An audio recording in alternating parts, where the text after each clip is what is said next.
En el año 1773, el Papa Clemente XIV firmó un documento de una sola página que disolvía la orden religiosa más poderosa de los últimos 2 siglos.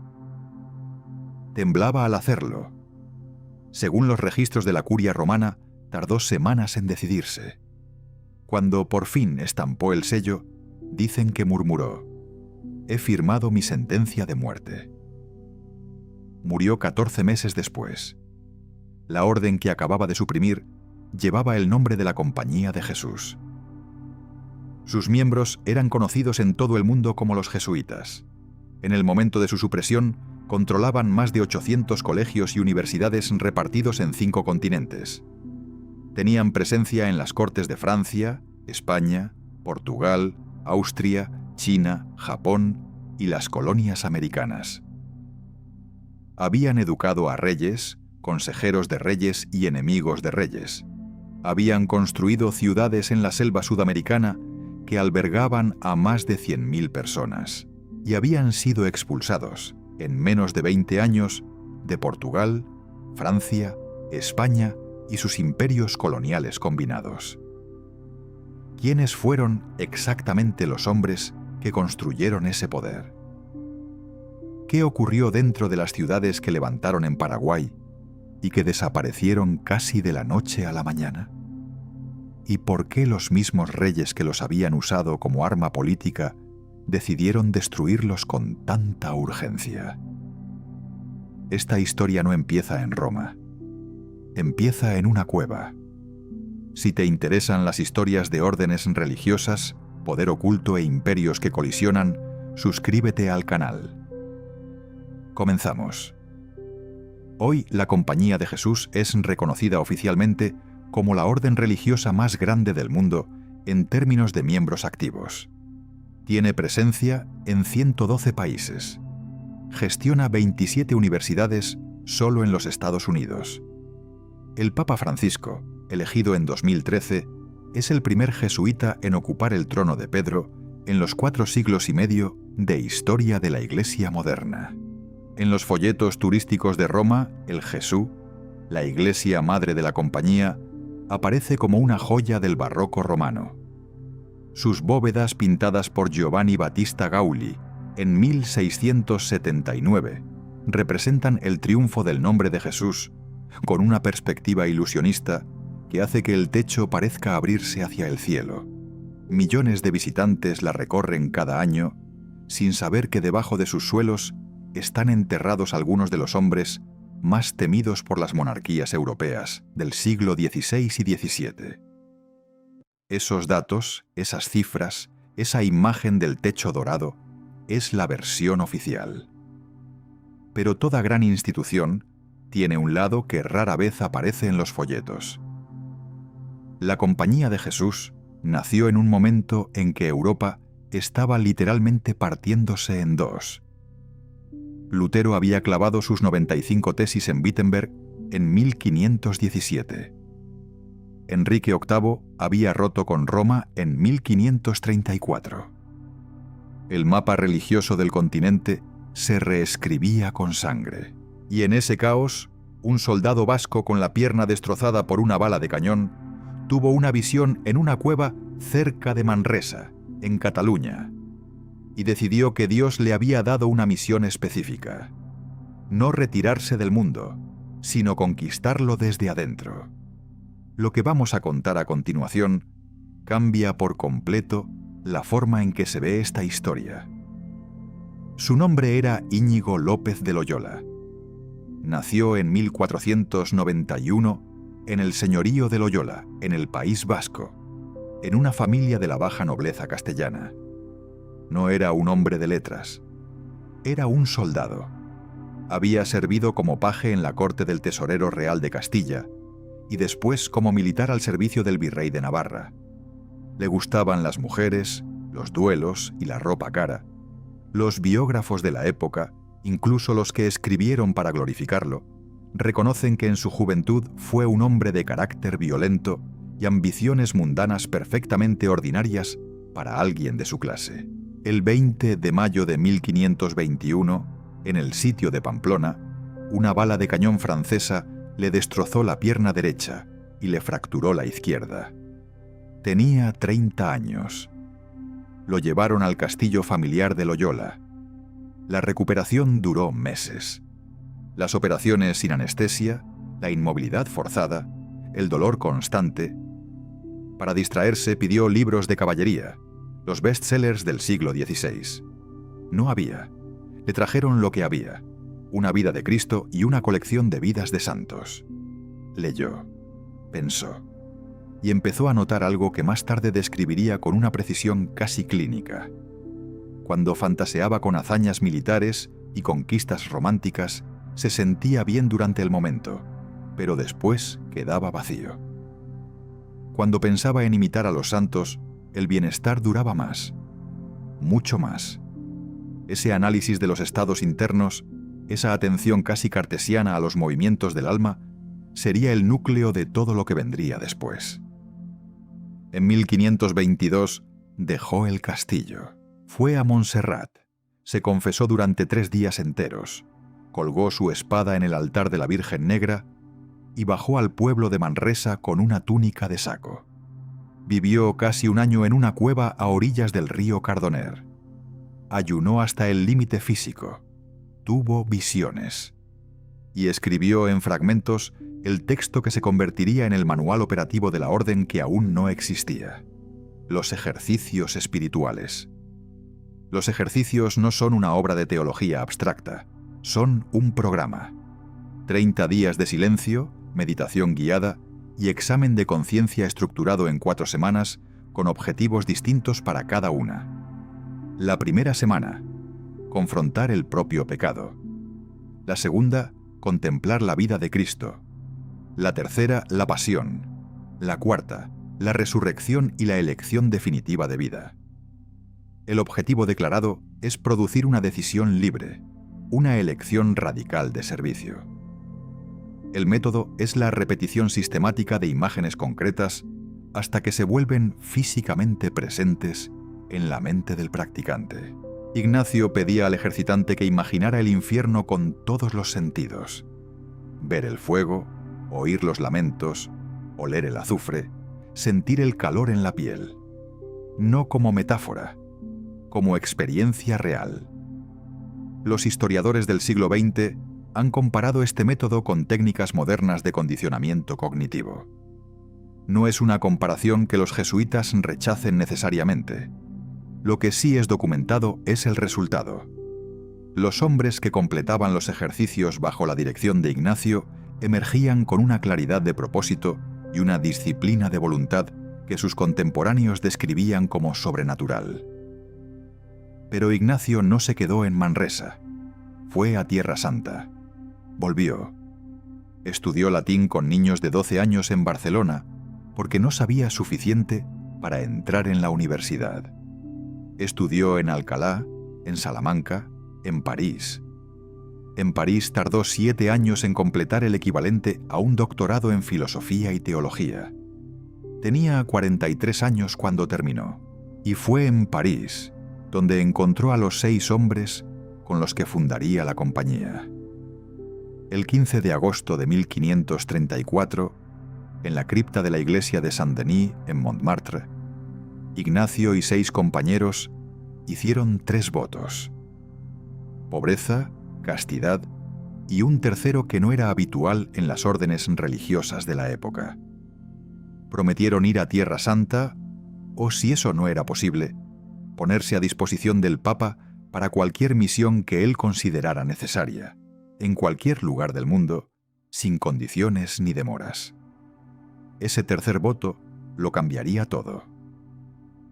Entre los 6 estaba Francisco Javier, navarro, de familia noble, que se convertiría en el misionero más viajado del siglo XVI.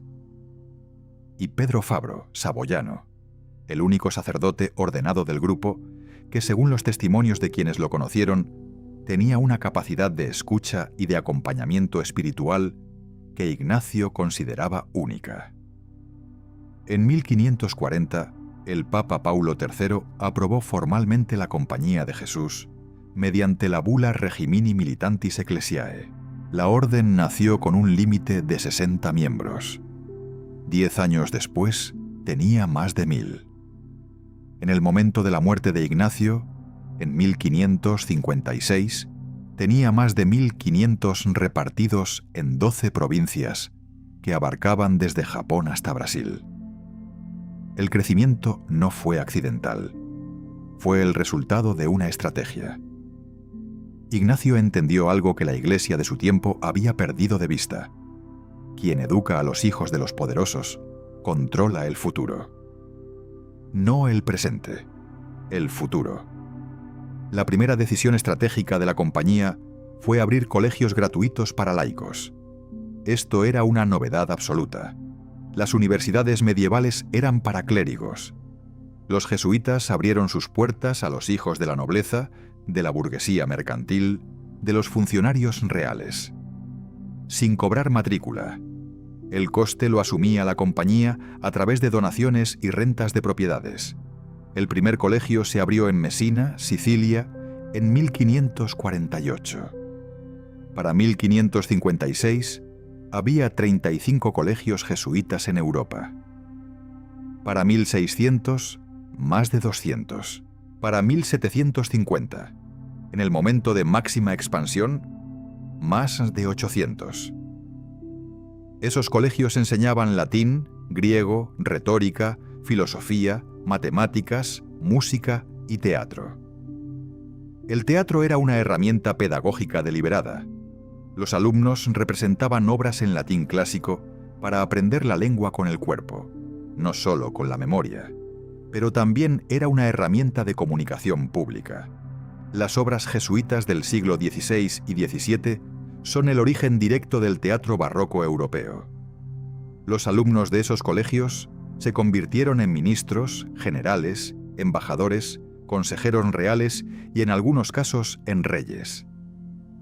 Luis XIV de Francia fue educado por jesuitas.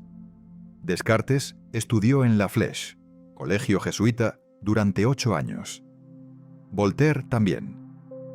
El mismo Voltaire que después sería uno de sus más feroces críticos. Pero la influencia en las cortes no era solo a través de los exalumnos, era directa. Desde mediados del siglo XVI, los jesuitas comenzaron a ocupar el cargo de confesores reales.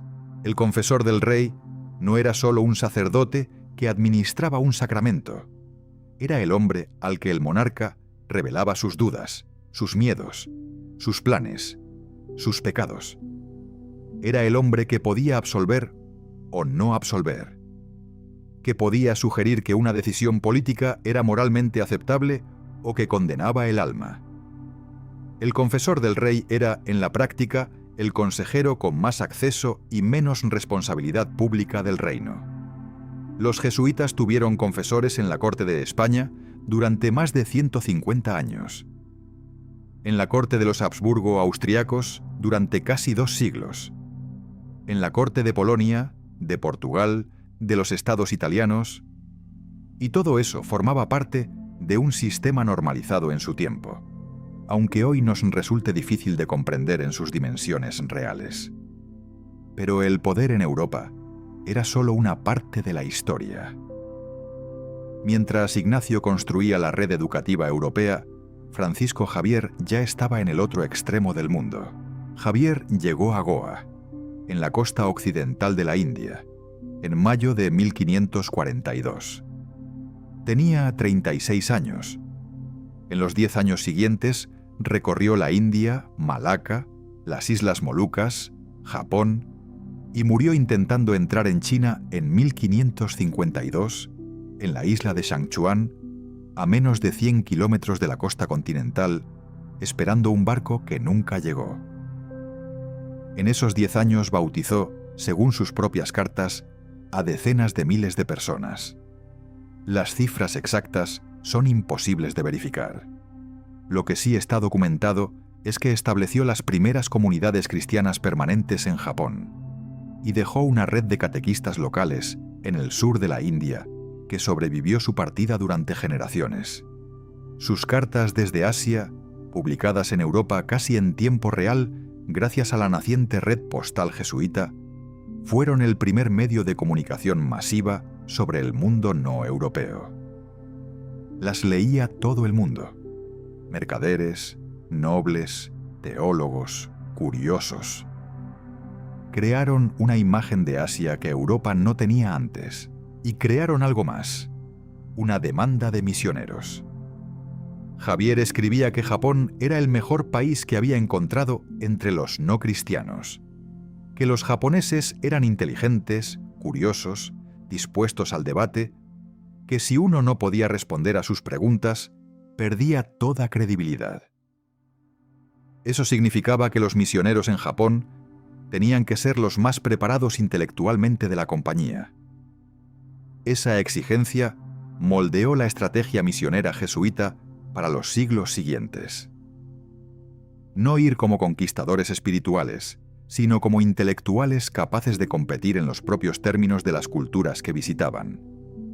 Fue ese principio el que llevó a Matteo Ricci a la corte del emperador de China en 1601. Matteo Ricci llegó a China en 1582. No llegó como misionero, llegó como matemático. Ese detalle no es menor, es la clave de todo. Ricci había estudiado en el Colegio Romano, la Universidad Jesuita de Roma, fundada por Ignacio en 1551. Allí aprendió matemáticas, astronomía y cartografía con Christoph Clavius, el astrónomo que más tarde defendería las observaciones de Galileo ante la curia romana. Ricci llegó a China sabiendo construir relojes mecánicos, calcular eclipses y dibujar mapas con proyección esférica. Esas habilidades le abrieron puertas que ninguna teología hubiera podido abrir. La corte Ming llevaba décadas con un problema astronómico serio.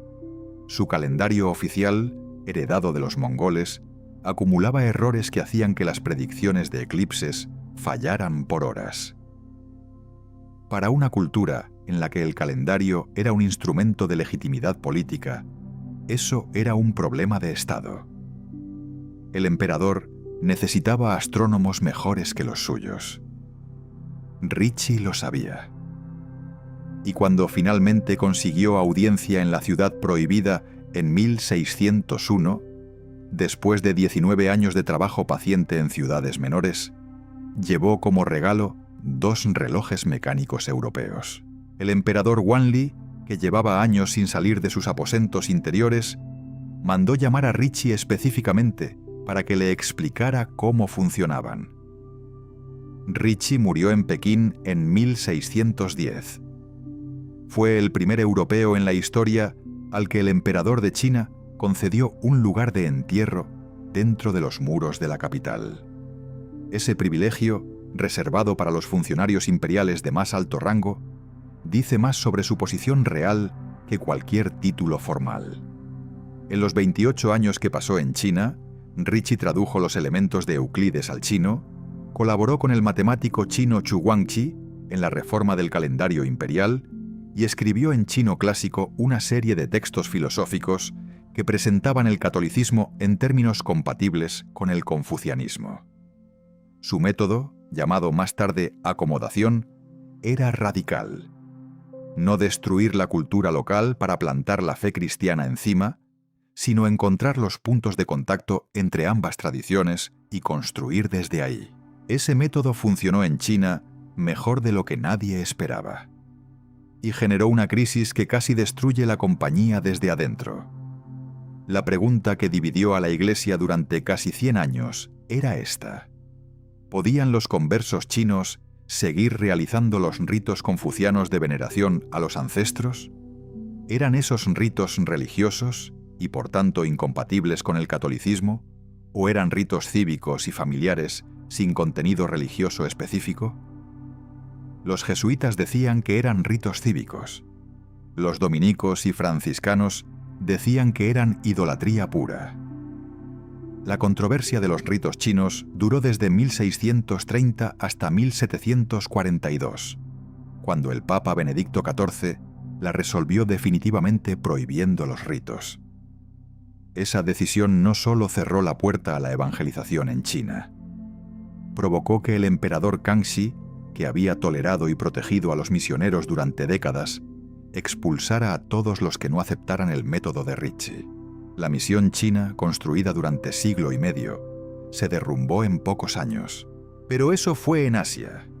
En América, lo que los jesuitas estaban construyendo era algo diferente, algo que no tenía precedente en la historia colonial. En 1607, los primeros jesuitas entraron en el territorio que hoy es el sur de Brasil, el norte de Argentina y el este de Paraguay. Lo que encontraron era una región habitada por los guaraníes, un pueblo con una cultura oral rica, una organización social basada en el clan familiar y una espiritualidad centrada en la búsqueda de la tierra sin mal. Un lugar mítico de abundancia y vida eterna, que los chamanes prometían encontrar al otro lado del horizonte. Los guaraníes llevaban décadas siendo cazados como esclavos por los bandeirantes, los expedicionarios portugueses del Brasil colonial.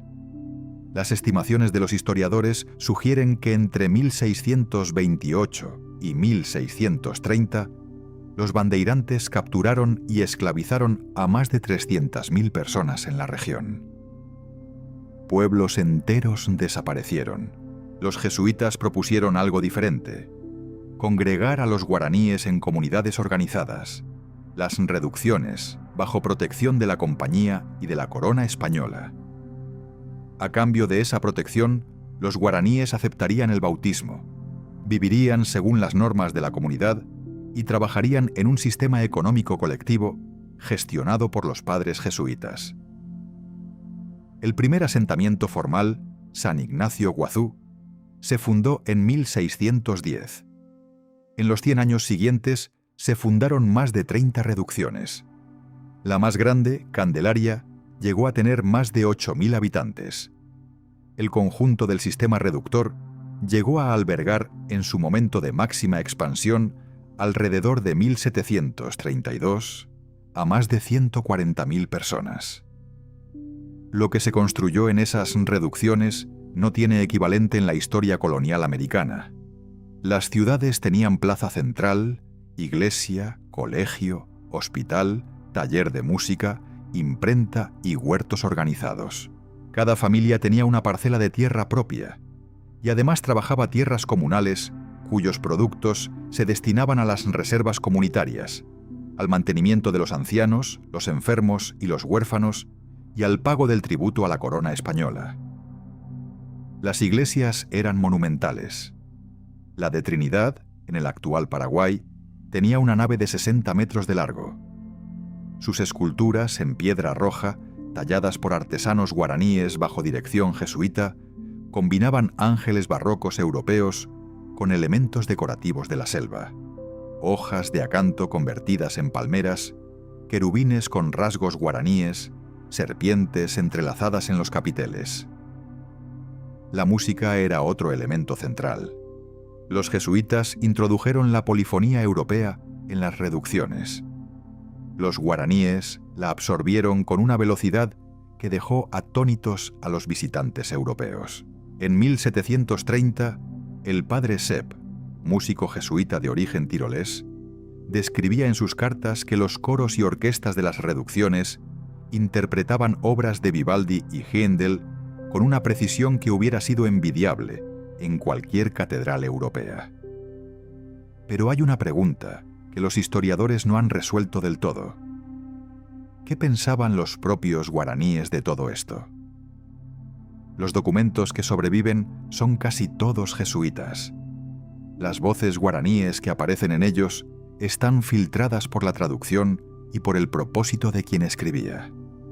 Lo que sí sabemos es que los guaraníes no eran actores pasivos.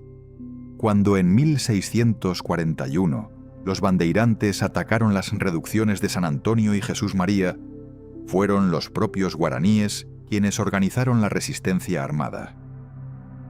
Los jesuitas habían conseguido, después de largas negociaciones con Madrid, que la corona autorizara a los guaraníes a portar armas de fuego, una excepción notable en el sistema colonial americano. Con esas armas, en la batalla de Mbororé en marzo de 1641, una fuerza guaraní de 4.000 hombres derrotó a una expedición bandeirante de 400 portugueses y 2.000 indígenas aliados.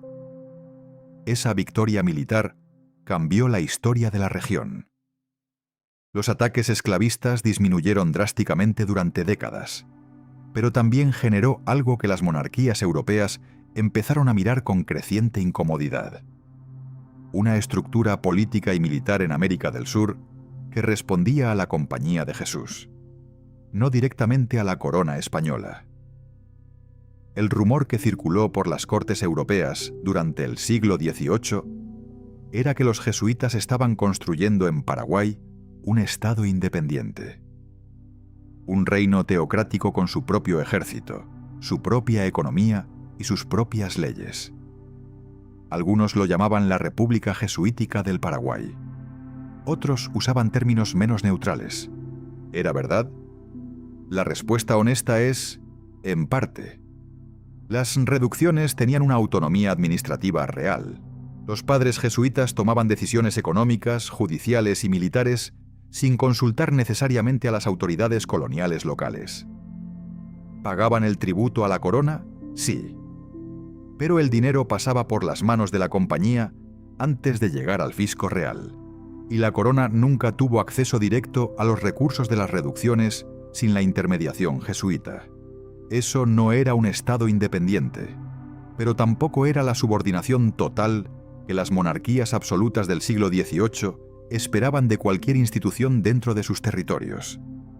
Y esa tensión, esa ambigüedad entre la lealtad al Papa y la lealtad al Rey, entre la autonomía institucional y la obediencia política, fue la grieta por la que entraron los enemigos de la Compañía. Para entender por qué los jesuitas fueron expulsados de casi toda Europa en menos de 20 años, hay que entender el contexto político del siglo XVIII.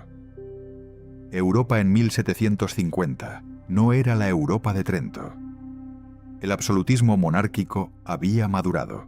Luis XIV había muerto en 1715, dejando un modelo de Estado centralizado en el que el rey era la fuente de toda autoridad, incluida la eclesiástica dentro de sus fronteras.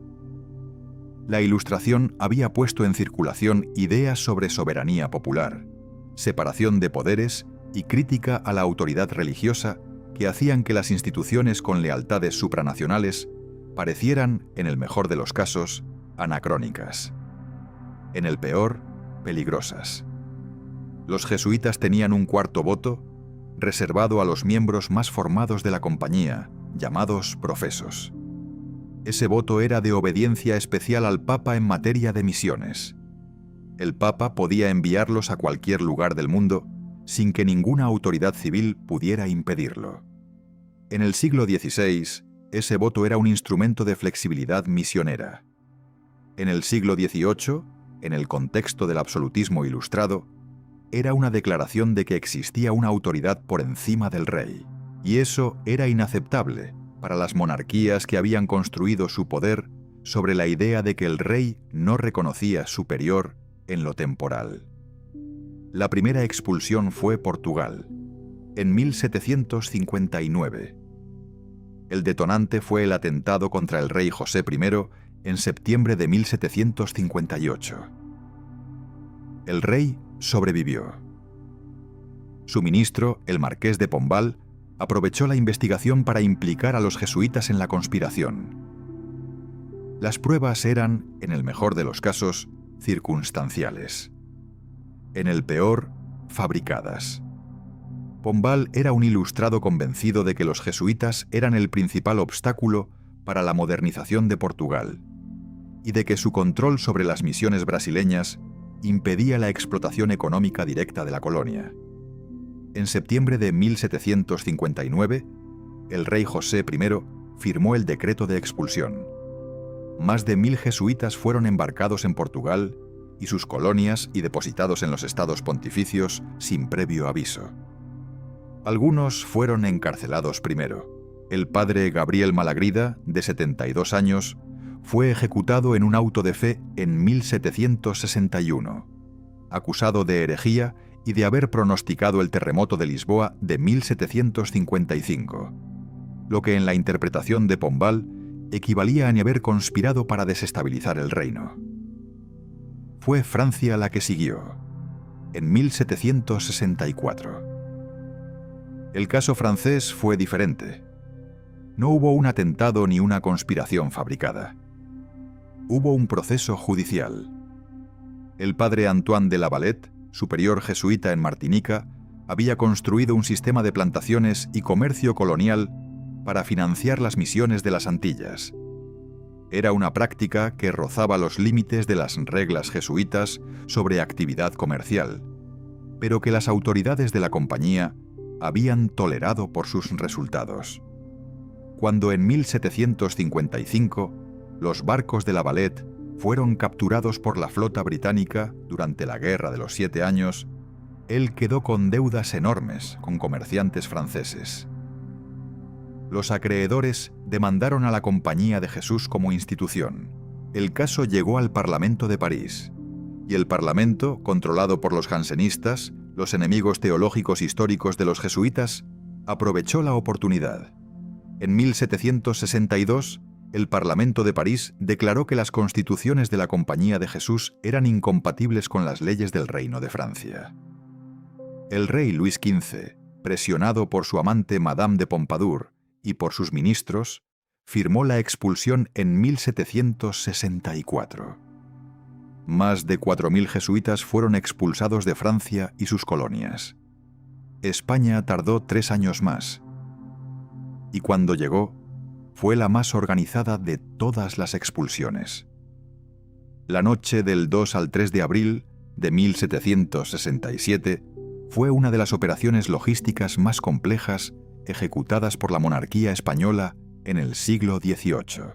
En una sola noche, de manera simultánea en todos los territorios de la corona española, incluyendo España peninsular, México, Perú, Chile, el Río de la Plata, las Filipinas y las misiones californianas, los jesuitas fueron arrestados, sacados de sus colegios e iglesias y embarcados hacia el exilio.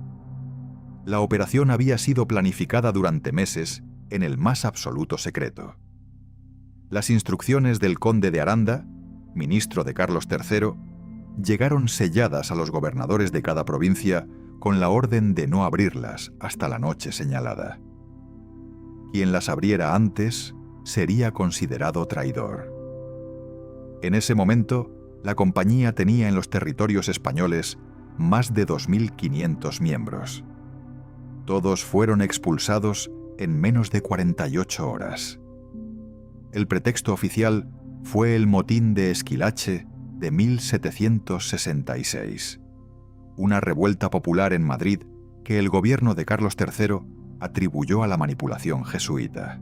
Las investigaciones históricas posteriores no han encontrado evidencia sólida de participación jesuita en ese motín. Las causas reales fueron económicas: la subida del precio del pan y un decreto que prohibía las capas largas y los sombreros de ala ancha, que los madrileños interpretaron como un ataque a su identidad. Pero el motín fue el pretexto. Las razones reales eran más profundas. Todo esto formaba parte de un conflicto estructural entre el poder de las monarquías absolutas y el de una institución con lealtades que cruzaban las fronteras de los estados, normalizado durante 2 siglos, pero insostenible en el nuevo contexto político del absolutismo ilustrado. Cuando los jesuitas fueron expulsados de las reducciones del Paraguay en 1768, los guaraníes no se fueron con ellos. No podían.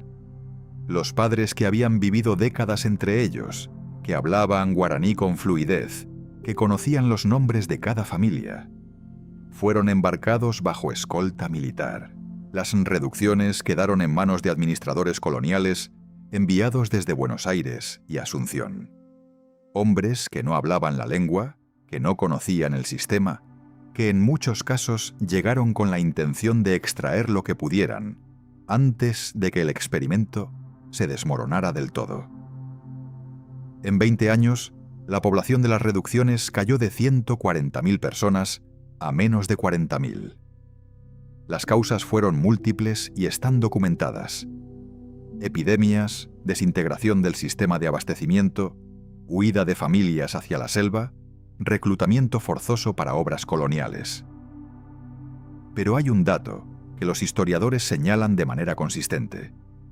El sistema funcionaba porque los jesuitas habían construido una relación de confianza específica con los guaraníes. Cuando esa relación desapareció, el sistema no tuvo cómo sostenerse. Las iglesias de piedra roja siguieron en pie. Los talleres quedaron vacíos. Los instrumentos musicales se pudrieron en almacenes que nadie sabía gestionar. Hoy, las ruinas de San Ignacio Miní, en la provincia argentina de Misiones, son patrimonio de la humanidad desde 1984. 40.000 turistas las visitan cada año. Las paredes de 3 metros de altura, cubiertas de enredaderas, son fotografiadas millones de veces. La guía turística explica que fueron construidas por los jesuitas con mano de obra guaraní en el siglo XVII. Lo que rara vez menciona la guía es lo que pasó después de 1768. Mientras las reducciones se vaciaban, los jesuitas expulsados vivían en un limbo. Los expulsados de Portugal habían sido depositados en los estados pontificios en 1759. Los de Francia llegaron a partir de 1764. Los de España y sus colonias en 1767 y 1768. Miles de hombres, muchos de ellos ancianos, sin dinero, sin trabajo, sin hogar, dependiendo de la caridad del papado en una Roma que tampoco tenía recursos ilimitados. El Papa Clemente XIII los defendió públicamente. En 1765 publicó la bula Apostolicum Pascendi, en la que reafirmaba la legitimidad de la Compañía y la protección de la Santa Sede sobre ella.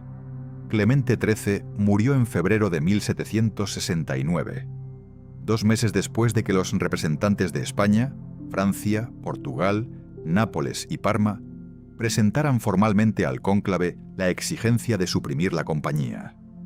La coincidencia del momento no pasó desapercibida a nadie. Las crónicas de la época recogen rumores de envenenamiento.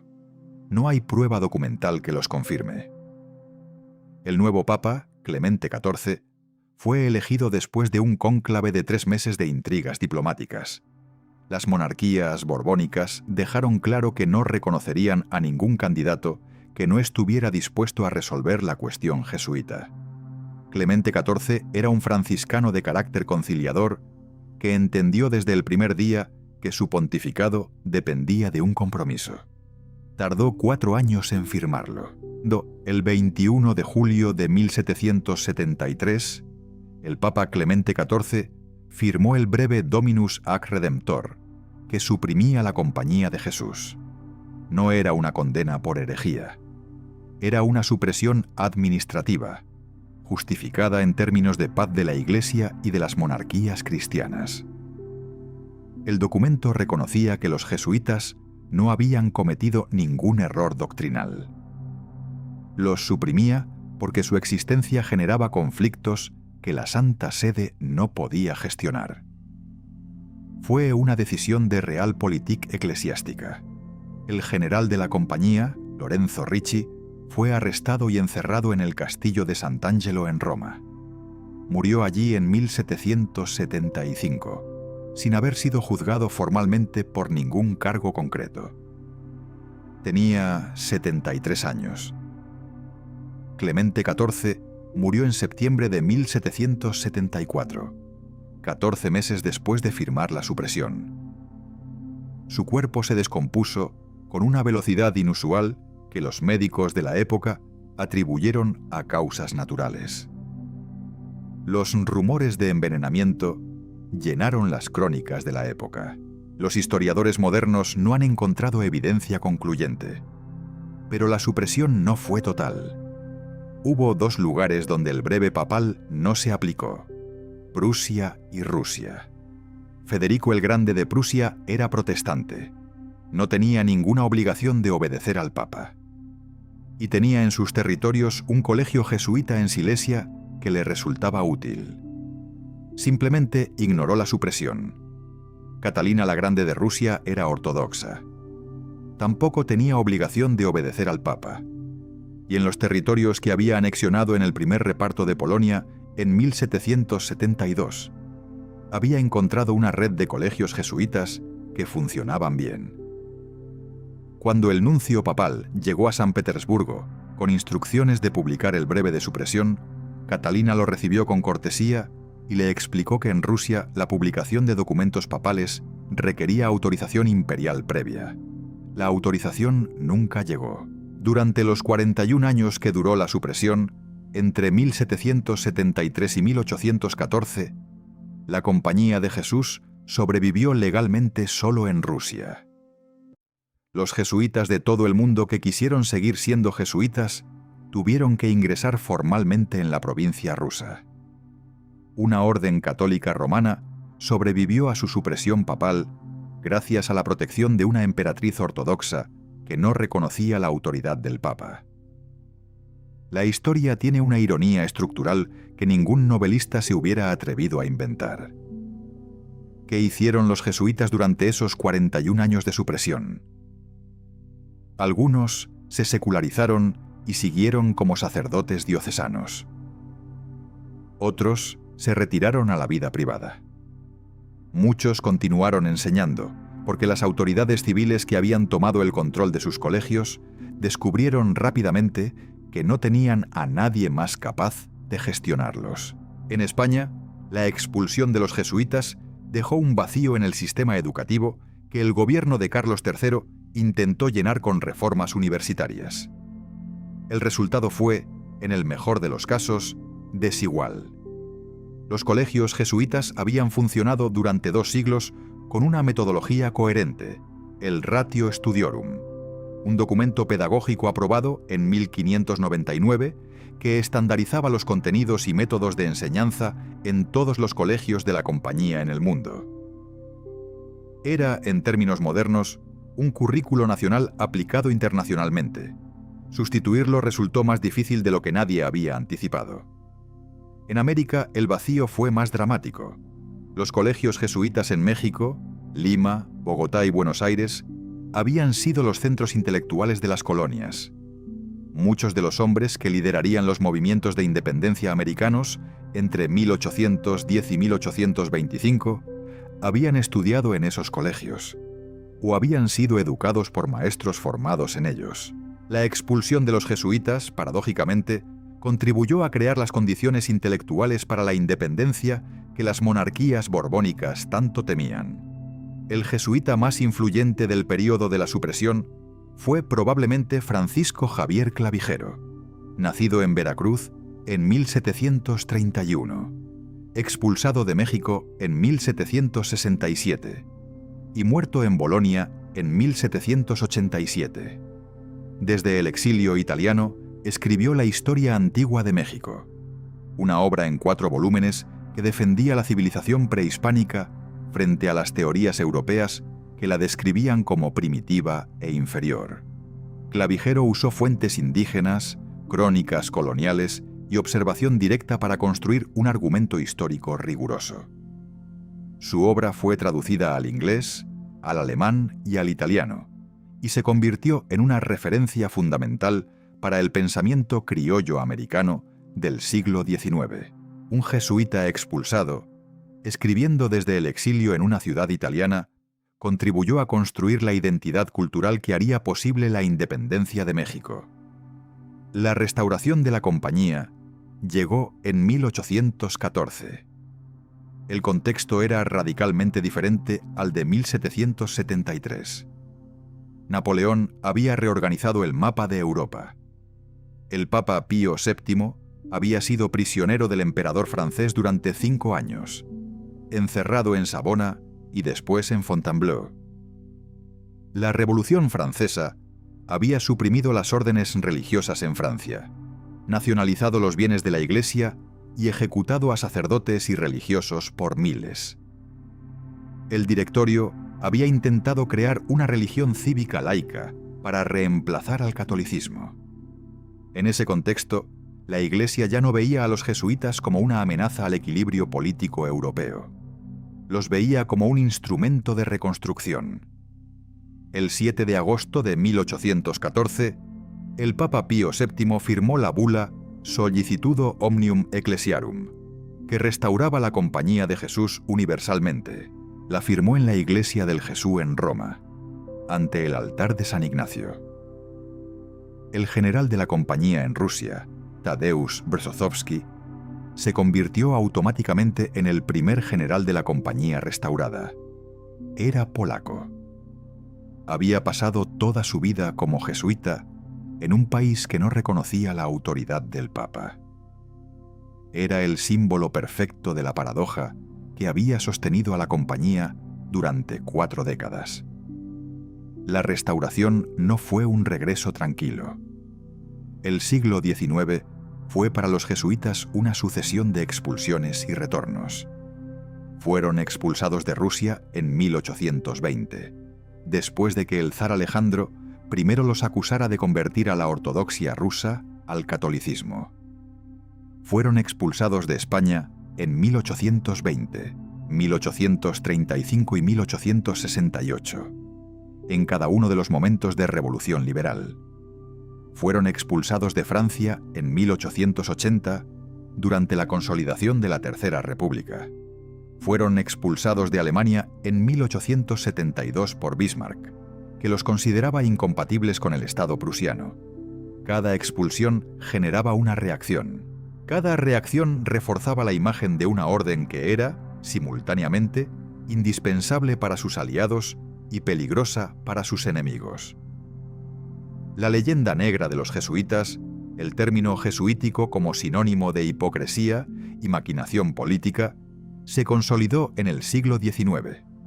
Fue el siglo de los panfletos, de la prensa masiva, de las novelas de folletín, y los jesuitas eran el villano perfecto. Una organización internacional con acceso a los poderosos, con una obediencia ciega a una autoridad extranjera, con una historia de presencia en las cortes y los confesionarios de medio mundo. Eugene Sue publicó El judío errante en 1844, un folletín de 600 páginas en el que los jesuitas conspiraban para apoderarse de una herencia familiar y controlar el destino de Francia. Se vendieron 100.000 ejemplares en los primeros meses. Fue traducido a 12 idiomas. El problema con la leyenda negra es que mezcla hechos documentados con invenciones. Los jesuitas sí tuvieron confesores reales, sí tuvieron una influencia política real en las cortes europeas. Sí construyeron estructuras de poder institucional que cruzaban las fronteras de los estados. Eso está documentado. Pero la imagen de una conspiración centralizada y dirigida desde Roma para controlar el mundo es una construcción narrativa, no un hecho histórico verificable. La distinción importa, no porque los jesuitas sean inocentes de todo lo que se les atribuyó, sino porque confundir el poder real con el poder imaginado impide entender cómo funcionó realmente esa institución durante casi 3 siglos. Lo que los jesuitas construyeron en el siglo XVI y XVII fue algo más preciso que una conspiración. Fue una red de información, de formación, de influencia y de recursos que operaba con una coherencia institucional sin precedentes en la historia de las organizaciones humanas de esa época. Las constituciones de la Compañía, escritas por Ignacio entre 1547 y 1550 y revisadas hasta su muerte en 1556, son un documento notable. No por su contenido espiritual, sino por su precisión organizativa. Definen con claridad los criterios de admisión, la duración y el contenido de la formación, los mecanismos de toma de decisiones, los sistemas de rendición de cuentas y los límites de la autoridad en cada nivel de la jerarquía. La formación jesuita duraba entre 12 y 15 años. Empezaba con el noviciado de 2 años, seguía con estudios de humanidades, filosofía y teología, incluía periodos de enseñanza práctica en los colegios y terminaba con la ordenación sacerdotal, y para los más avanzados, los ejercicios espirituales de 30 días que precedían a los votos finales. Un jesuita que llegaba a los votos finales había pasado más de una década en un proceso de formación intelectual y espiritual de una intensidad que no tenía equivalente en ninguna otra institución de la época, religiosa o civil. Eso producía hombres capaces de adaptarse a contextos radicalmente distintos con una base común de valores y métodos. Un jesuita en la corte de Pekín y un jesuita en un colegio de Sevilla tenían formaciones diferentes en contenido local, pero idénticas en estructura mental. Eso es lo que hacía posible la red. Todo esto formaba parte de un sistema que, visto desde el siglo XXI, se parece más a una organización moderna de alto rendimiento que a una orden religiosa medieval. Y esa es, probablemente, la razón más profunda de por qué los jesuitas generaron tanto miedo y tanta admiración al mismo tiempo. En el año 2013, Jorge Mario Bergoglio salió al balcón de la Plaza de San Pedro con una sotana blanca y sin la muceta roja que los papas habían llevado durante siglos. Tenía 76 años. Era argentino. Era el primer papa latinoamericano de la historia. Y era jesuita. Los vaticanistas que cubrieron el cónclave recordaron después que el nombre de Bergoglio había circulado ya en el cónclave anterior, en 2005, cuando fue elegido Benedicto XVI. En aquel momento, Bergoglio tenía 68 años y era el segundo candidato más votado. 8 años después, cuando Benedicto XVI renunció, algo sin precedente desde el siglo XV, Bergoglio fue elegido en el quinto escrutinio. El nombre que eligió fue Francisco, no Ignacio. Ese detalle no es menor. Eligió el nombre del fundador de los franciscanos, Francisco de Asís, no el del fundador de su propia orden. Era un mensaje deliberado sobre el tipo de papado que quería construir, centrado en la pobreza, en la cercanía a los marginados, en la simplicidad. No en el poder institucional, ni en la influencia política. Que el primer papa jesuita de la historia eligiera distanciarse simbólicamente de la tradición de poder de su propia orden es uno de esos datos que resumen 4 siglos de historia mejor que cualquier análisis. ¿Qué queda hoy de la Compañía de Jesús? Los números son concretos.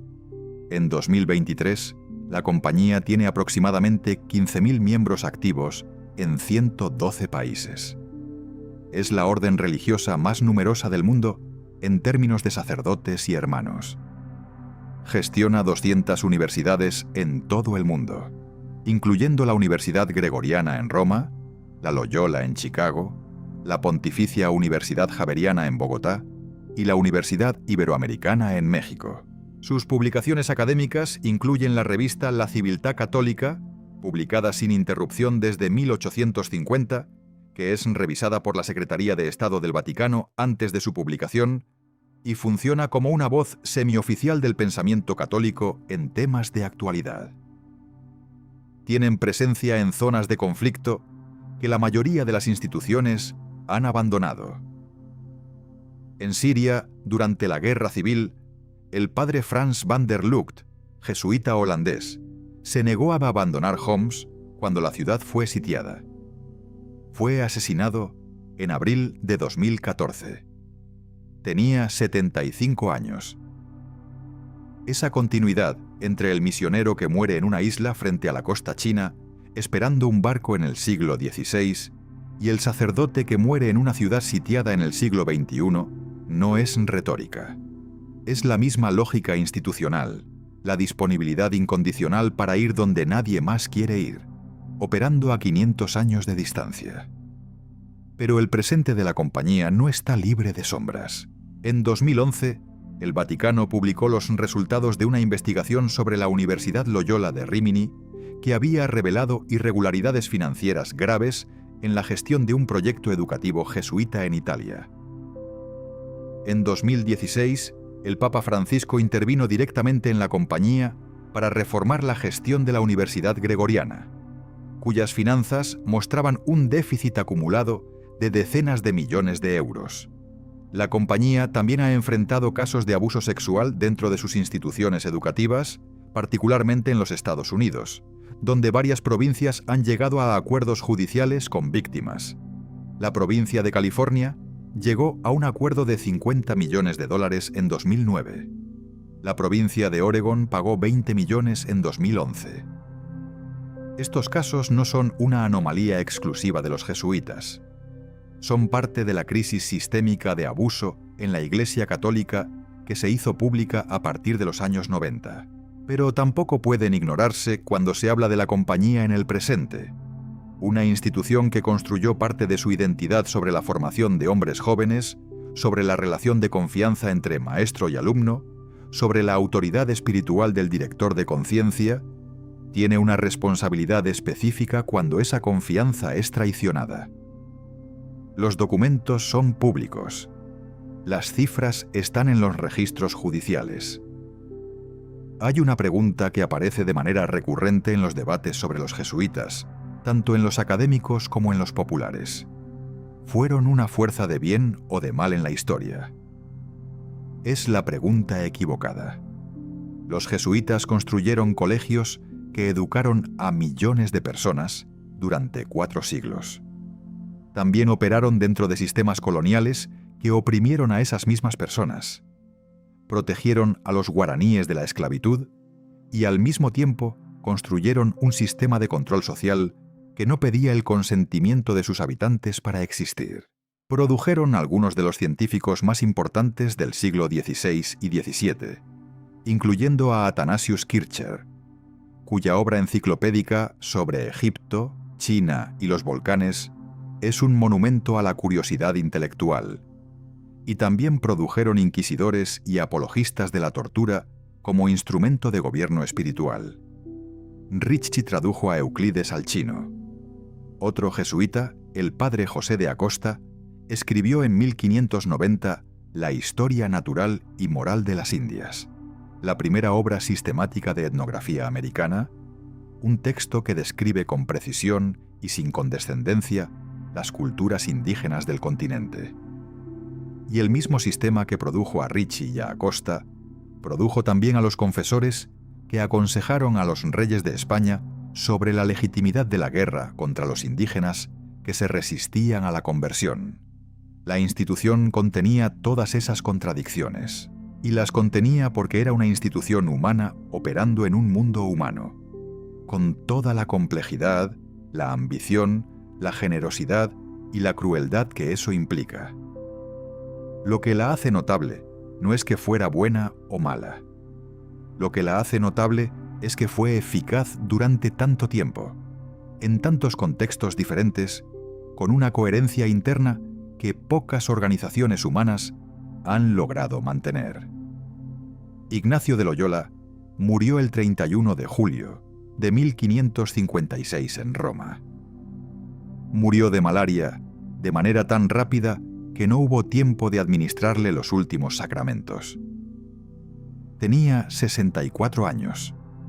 Llevaba 16 años dirigiendo la compañía desde una habitación pequeña en el Jesús, donde recibía visitas, dictaba cartas y administraba una organización que se extendía por 4 continentes. En el momento de su muerte, la compañía tenía 100 colegios en funcionamiento y más de 1.500 miembros. Ignacio había dictado o supervisado personalmente más de 6.800 cartas. Su correspondencia con Francisco Javier en Asia, con Pedro Canisio en Alemania, con los padres en Brasil y en el Congo, era el sistema nervioso de una organización que operaba sin teléfono, sin telégrafo, sin ningún medio de comunicación más rápido que un barco o un caballo. Fue canonizado en 1622, junto con Francisco Javier, en la misma ceremonia en que también fue canonizado Felipe Neri y Teresa de Ávila.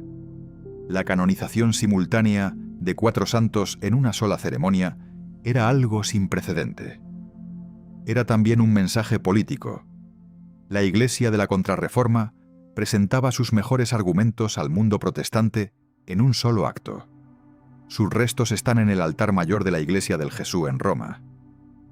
El brazo derecho de Francisco Javier, el que usó para bautizar a decenas de miles de personas en Asia, está en una urna de plata en la misma iglesia. El cuerpo de Javier está en Goa, en la Basílica del Bom Jesús, donde millones de peregrinos lo visitan cada año. Cada 10 años, el cuerpo de Javier es expuesto públicamente durante 40 días. La última exposición fue en 2024.